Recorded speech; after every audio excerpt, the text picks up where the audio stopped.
नमस्कार. आज जी आपण माहिती घेऊन आलो ती म्हणजे 8व्या वेतन आयोगासंदर्भात. 8व्या वेतन आयोगामध्ये किती प्रमाणात ही वाढ होऊ शकते. जर आपण बघितलं तर 8व्या वेतन आयोगानुसार एक सर्वसाधारण अंदाज जर बघितला तर 92 ते 283% पर्यंत वाढ होणार असल्याची माहिती समोर येत आहे. तर काय आपण आणि सरकार याबद्दल काय म्हणतं आणि कशा पद्धतीने ही वाढ असू शकते, ही संपूर्ण माहिती आता आपण ए टू झेड या व्हिडिओच्या माध्यमातून बघणार आहोत. तुमच्यासाठी जर सुद्धा कर्मचारी असाल आणि 8व्या वेतन आयोगाची वाट बघत असाल तर सर्वात महत्त्वाची माहिती आपण आज घेऊन आलेलो आहोत आणि माहिती शेवटपर्यंत बघा, जेणेकरून तुमच्याकडून कोणताही पॉईंट हा मिस व्हायला नको. कारण काय आता आणि कशा पद्धतीने 8वं वेतन आयोग असणार आहे ते आज आपण या व्हिडिओच्या माध्यमातून समजून घेणार आहोत. सध्या जर बघितलं तर 8व्या वेतन आयोगाबाबत चर्चा कर्मचाऱ्यांमध्ये मोठ्या प्रमाणात सुरू झालेली आहे. अशातच जर बघितलं तर चर्चेत फिटमेट फॅक्टर मागण्यांचा जास्त भर दिला जात आहे. कारण यावरूनच तुमचा सध्याची बेसिक सॅलरीमध्ये वाढ होईल आणि नवा बेसिक सॅलरीचा आकडासुद्धा तुम्हाला कळेल.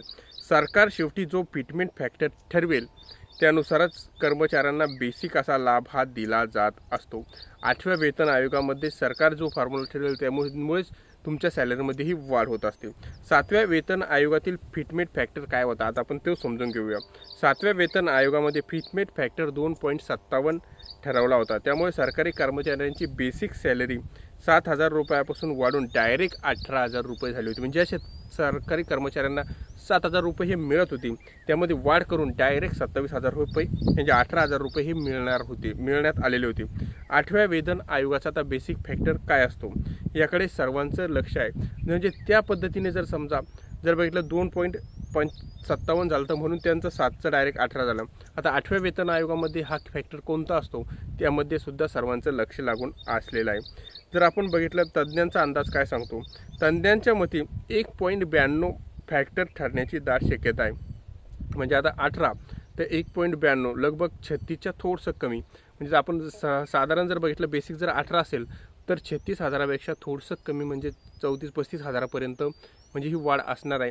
आणि मग ज्याचं जास्त पेमेंट असेल त्याला जास्त असणार आहे. पण कर्मचारी संघटना यापेक्षा जास्त वाढीची मागणी करत आहे. त्यासाठी विविध कर्मचारी संघटना असो, पेन्शनधारकांचा संस्था असो, वेगवेगळ्या मागण्या ह्या करत आहे. यामध्ये नॅशनल कौन्सिल JCMच्या कर्मचारी विभागाने 3.83 फिटमेंट फॅक्टर वाढवण्याची डायरेक्ट मागणी केलेली आहे. म्हणजे जर तुम्हाला 7,000 मिळत असेल तर डायरेक्ट 21,000च्या पुढे हा लाभ मिळणार आहे. म्हणजे 21, 28, 25च्या पुढे हा लाभ मिळणार आहे अशी त्यांची मागणी आहे.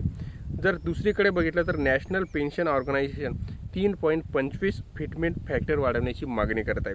ऑल इंडिया ट्रेड युनियन काय म्हणते, काँग्रेस 3.0 फिटनेस वाढवा म्हणते.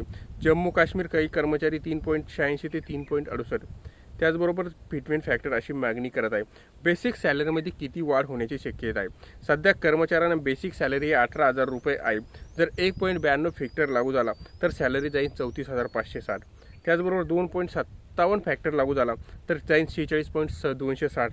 त्याचबरोबर 3.0 लागू झाला तर जाईल 54,000 आणि 3.83 लागू झाला तर 68,940 एवढ्या रुपयापर्यंत वाढण्याची शक्यता आहे. म्हणजे बघू शकता तुम्ही आता कर्मचाऱ्यांना भरभरून अशी पगारात वाढ होणार आहे. 8वा वेतन लागू झाला आणि त्या पद्धतीने कोणत्या संस्थांच्या मार्फत कशा पद्धतीने बेसिक फॅक्टर हा वाढवला पाहिजे, फिटमेंट फॅक्टर वाढवण्यासाठी काय त्यांनी सुचवलेलं आहे, ही संपूर्ण माहिती आता आपण बघितलेली आहे.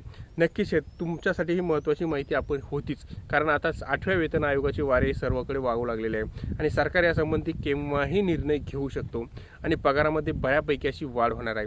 माहिती कशी वाटली, माहिती जर आवडल्या चॅनलला लाईक, शेअर आणि सबस्क्राईब करायला विसरू नका. धन्यवाद.